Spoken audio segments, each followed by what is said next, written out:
Envie agora suas dúvidas para o e-mail tatiana.r.m@uol.com.br tatiana.r.m@uol.com.br e a doutora Tatiana irá esclarecer pessoalmente e detalhadamente todas as suas dúvidas.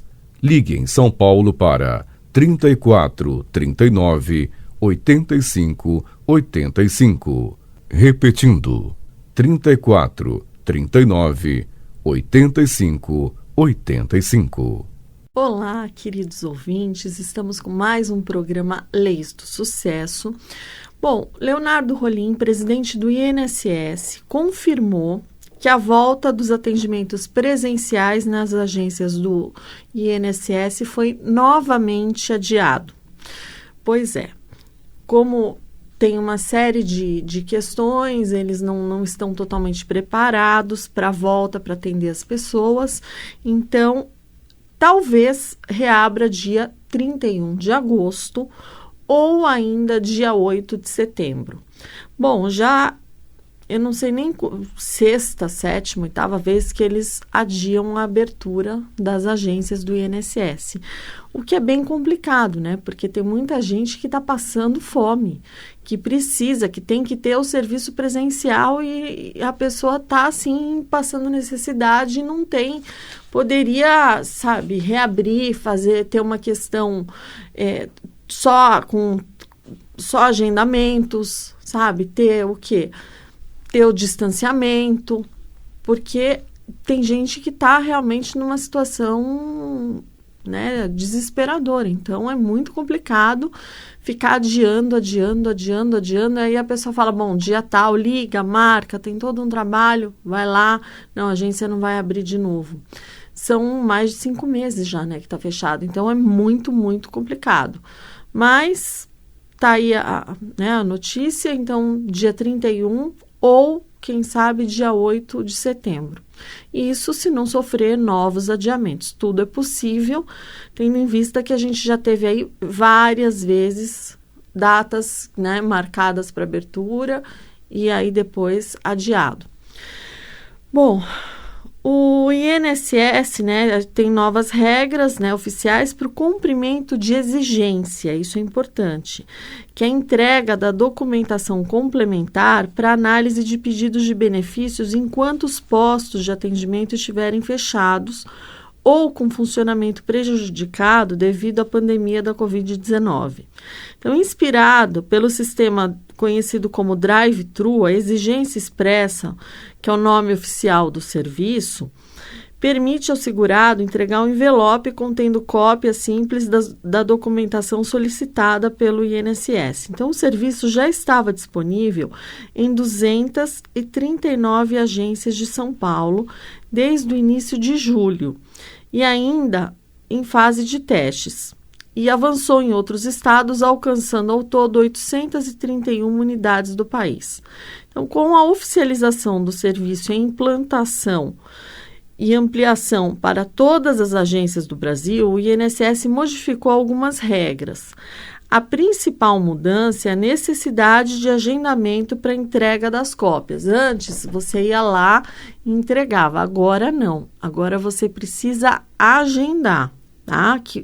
Agendar a entrega dessas cópias, que deverá ser realizado por meio do Meu INSS, seja através do aplicativo ou do site Meu INSS, meu.inss.gov.br.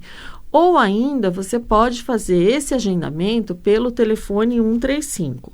Então, para você realizar o agendamento, você deve ter em mãos o protocolo do seu pedido de benefício, né? Para que você possa remeter a esse protocolo, esse número, para que você entregue essas cópias solicitadas.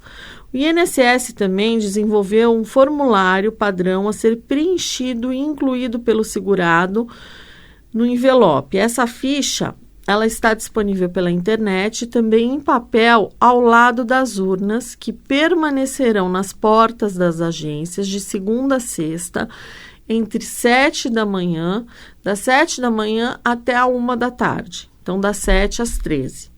Além das informações básicas de identificação, o cidadão precisará colocar no formulário o número do protocolo do agendamento. As cópias recebidas, elas serão digitalizadas e incluídas no sistema eletrônico que gerencia os pedidos de benefícios, em até um dia útil após a entrega. Então, a pessoa levou lá o documento e tudo mais, até um dia útil após, esse documento já vai estar no sistema do INSS. Bom, segundo a portaria que definiu as novas regras, vai funcionar dessa maneira, você precisa agendar, depois de um dia útil, a cópia vai estar lá já no sistema. A entrada expressa estará em vigor até 31 de outubro desse ano e poderá ser prorrogada. Então, essa questão de drive-thru vai funcionar no INSS até o dia 31/10, tá? Então, agora, se você tem que levar documento, liga, agenda e lembrando que tem que ser cópia, você não pode levar o original. Então, como é que vai funcionar? O INSS ele vai digitalizar essas cópias dos documentos recebidos e realizar a inclusão das imagens no sistema em até um dia útil após o depósito na urna. O INSS não vai digitalizar cópias de documentos que forem entregues em desacordo com as novas regras da entrega expressa. Agora, isso não vale para a questão de auxílio-doença. Os pedidos de antecipação de auxílio-doença não podem utilizar entrega expressa. Nesse caso, o segurado deve digitalizar o laudo médico e anexar a cópia ao pedido pelo Meu INSS. Tatiana, não tem um computador, não tem scanner. Procure uma internet, vá numa lan house para que possam fazer esse serviço para você. Tá? Mas é importante você mandar esse documento. Bom, quando for entregar cópias de documento por meio de exigência expressa, o segurado deve preencher o formulário de autodeclaração de autenticidade e veracidade das informações, que será disponibilizado no site do INSS ou ao lado da urna.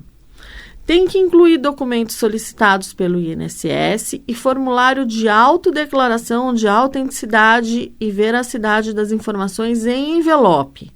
Aí você vai lacrar o envelope, fazer a identificação pelo lado de fora com os seguintes dados: nome completo, CPF, endereço completo, telefone, mesmo que seja para recado, e-mail, se tiver, número do protocolo do agendamento da exigência expressa. Então, você vai, quando você liga lá, você vai ter um número de protocolo, você vai pôr esse número de protocolo, ou quando você entrar no sistema. Então, as urnas estarão de segunda a sexta, das 7 às 13. Agora, você não pode colocar documentos originais no envelope. O INSS só vai aceitar cópia simples.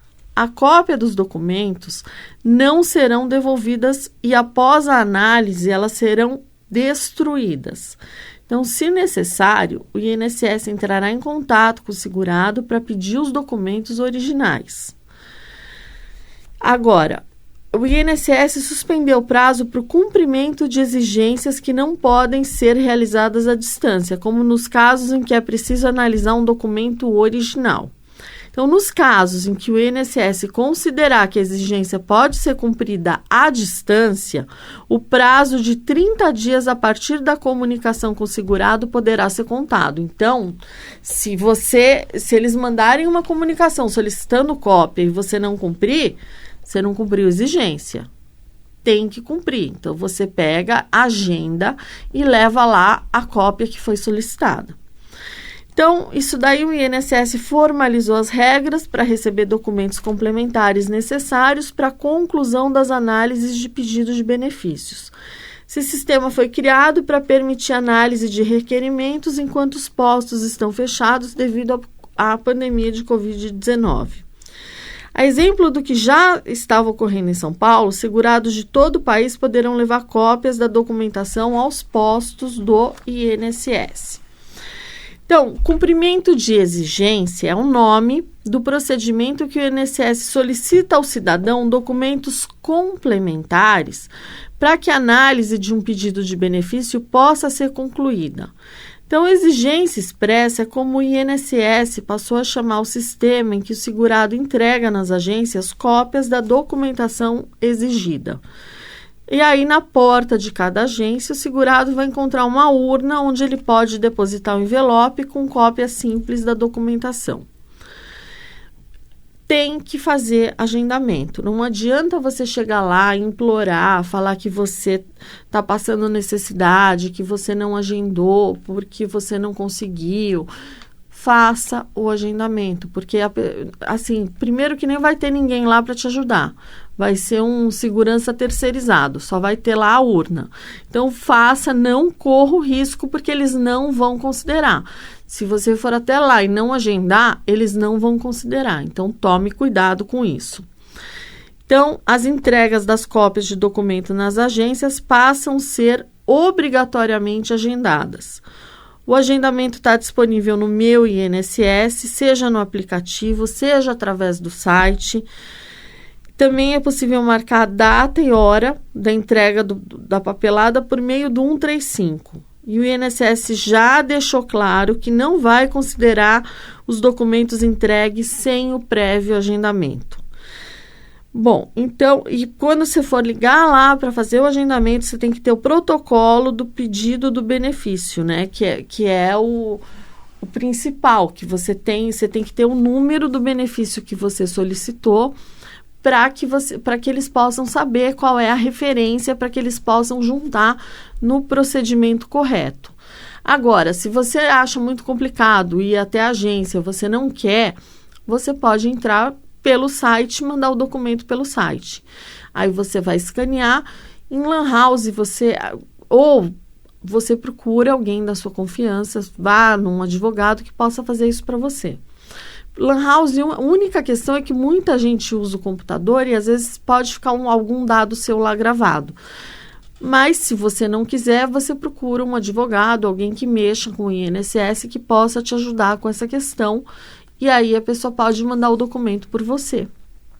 Se a questão é um simples documento, ou então você liga no 135, faz o agendamento, tira a cópia e leva. E aí lá vai ter um papel, você preenche com seus dados, você vai preencher uma declaração de que aquilo corresponde ao original, ou seja, que não é uma cópia falsificada, que não mexeu em nada.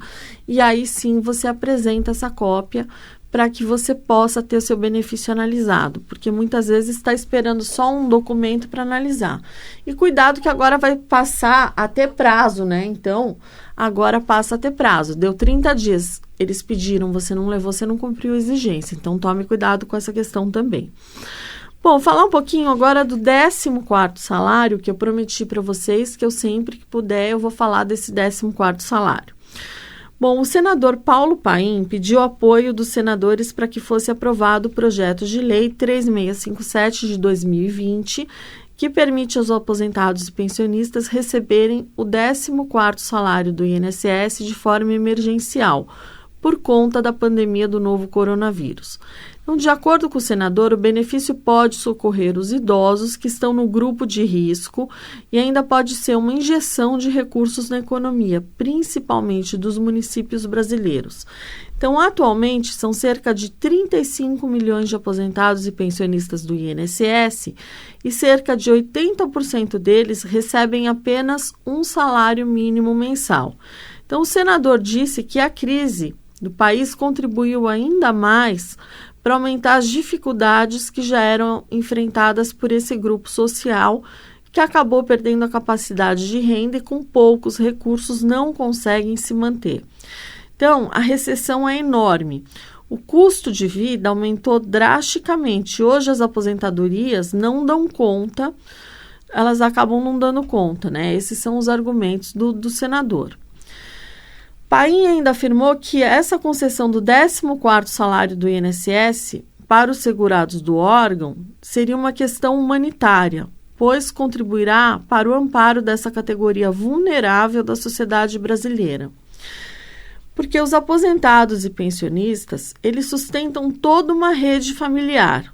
Antes da pandemia, eram mais de 10 milhões de pessoas que já dependiam da renda dos idosos para sobreviver. Por isso, respeitosamente, carinhosamente, humildemente, ele fez um apelo aos colegas senadores para que aprovassem esse projeto. Agora, o projeto de lei precisa ser analisado por deputados e senadores nas votações. Além disso, o Ministério da Economia precisa aprovar o gasto extraordinário que vai retirar cerca de 47 bilhões dos cofres públicos para beneficiar cerca de 35 milhões de segurados do órgão. Caso seja aprovado, os segurados terão direito a receber esse 14º são aqueles que recebem, são os aposentados, os pensionistas, titulares do auxílio-doença, titulares do auxílio-reclusão e titulares do auxílio-acidente. Receberiam o 14º salário. Por lei, não poderão receber o 14º os beneficiários do LOAS, que é o Amparo Previdenciário do Trabalhador Rural, a Renda Mensal Vitalícia, Auxílio Suplementar por Acidente de Trabalho, Pensão Mensal Vitalícia, Abono de Permanência de Serviço, Vantagem do Servidor Aposentado pela Autarquia Empregadora, Salário Família e Amparo Assistencial ao Idoso e ao Deficiente. E também a gente tem uma questão que foi recentemente julgada, que é a questão, então, o 14º, estão analisando, grandes chances de ser aprovado esse 14º. Agora vamos falar um pouquinho do salário maternidade, que não tem cobrança previdenciária. Que o salário maternidade é o benefício pago durante 4 meses a mulheres que tiveram filhos e mães ou pais adotantes não deve ter incidência de contribuição previdenciária. O STF, que é o Supremo Tribunal Federal, decidiu por maioria que esse recolhimento feito pelas empresas é inconstitucional, o que poderá resultar em mais uma enxurrada de ações pedindo a devolução dos valores pagos nos últimos 5 anos. A União calcula que deixará de arrecadar 1 bilhão ao ano com o fim do recolhimento, segundo o relatório da Lei de Diretrizes Orçamentárias para 2020. Então, em 5 anos, a estimativa é de 6 bilhões. Então, tudo isso aconteceu por quê? Porque um recurso especial questionando a cobrança começou a ser analisado em novembro de 2019. O caso teve repercussão geral e, por isso, o entendimento deverá ser aplicado em outras ações sobre o tema. Então, pelo menos 6.900 processos aguardam o julgamento. Então, com a decisão, o STF, o salário maternidade deixa de ser um salário de contribuição, que é o nome dado pelo INSS aos valores considerados no cálculo dos benefícios previdenciários. E o tempo de afastamento de quem teve um filho, portanto, não vai entrar na conta da média salarial. Então, o relator do recurso foi o ministro Roberto Barroso, para quem a existência dessa contribuição sobre o salário maternidade cria uma discriminação à mulher. Porque em seu voto ele questionou como uma empresa se comportaria ao poder escolher para uma vaga um homem e uma mulher, e ambos com o mesmo currículo, idade e desempenho no processo seletivo. Por quê? Porque muitas mulheres elas acabam tendo filho na hora que elas estão no auge da carreira. Então, o salário maternidade ele não é um custo da empresa. Então, ela continua pagando adicional sem ter a pessoa trabalhando. Então, com a decisão, a questão ficou equalizada, porque o pagamento do salário maternidade ele é feito pelas empresas, mas os valores são revertidos em créditos, de modo que o empregador atua apenas como intermediador do benefício previdenciário. Então, essa questão já foi decidida e o que deixa, assim, deixa de ser, a mulher acaba ficando né, equivalente ao homem, porque a empresa deixa de pagar a contribuição previdenciária sobre o salário maternidade. Então, isso já ajuda muito, porque a gente sabe, né, todo mundo tem conhecimento que muitas empresas preferem o quê? Contratar homens, porque a mulher, ela fica lá, depois ela tem que sair para ter filho, tudo mais. Então, isso é bem complicado. Então, essa questão veio só ajudar para que sejam tratados, né, de maneira igual. Bom, essas são as minhas dicas de hoje. Eu vou me despedindo de vocês. Fiquem com Deus e aproveitando para falar que vocês podem entrar no meu canal no YouTube. Toda semana eu coloco vídeos aqui que eu faço pela rádio. Então, você pode ir lá, você pode clicar no sininho, você pode se inscrever no meu canal. E aí você vai passar a receber os vídeos que estão lá, você vai todas as novidades, porque toda semana tem novidade, principalmente essa época que a gente tem uma série de medidas, a gente teve decretos, a gente teve a reforma da Previdência. Então, é importante você estar atualizado, você saber o que está acontecendo. Então, você se inscreva no meu canal, no YouTube, você entra lá, Tatiana Ragosta, você se inscreve e aí você vai passar a receber tudo que tem de novo, você vai ser notificado. E também você pode entrar no Facebook, Leis do Sucesso, e aí você também tem acesso a esses vídeos gravados aqui pela rádio, além de poder mandar dúvidas, você pode conversar comigo, algumas questões que você não está entendendo, eu sempre disponibilizo aqui no final o meu e-mail, para que as pessoas possam mandar dúvidas. Então, quando você tiver uma dúvida, quando você tiver uma questão que você queira, é uma dúvida simples, tá? Não dá para a gente fazer questões complexas, porque aí já seria consulta. Mas se você tiver uma dúvida simples, não tem problema, eu respondo para você. Uma questão assim, sim ou não. Agora, questão que tem que analisar processo, questão aí já deixou de ser dúvida, aí já passa a ser consultoria. Aí realmente eu já não posso, aí tem que agendar reunião, aí já não dá para ser questão simples. Mas se você tiver uma dúvida simples, se você quiser mandar, fique à vontade. Ou mesmo no canal, se você quiser comentar alguma coisa no YouTube, às vezes eu passo eventualmente por lá, respondo. Então, fique tranquilo que a gente vai conversando. Só coisas mais complexas que realmente eu não tenho como ajudar. Às vezes a pessoa quer que eu olhe um processo administrativo para saber por que um benefício foi negado. Aí eu tenho que analisar, eu já não tenho como responder, aí já demanda tempo, já é uma outra questão. Ou a pessoa manda, eu tenho tantos anos e tanto tempo de contribuição, posso me aposentar? Não sei, eu preciso pegar o CNIS, fazer cálculo, questão de tempo, de qual regra se enquadra, só com cálculo.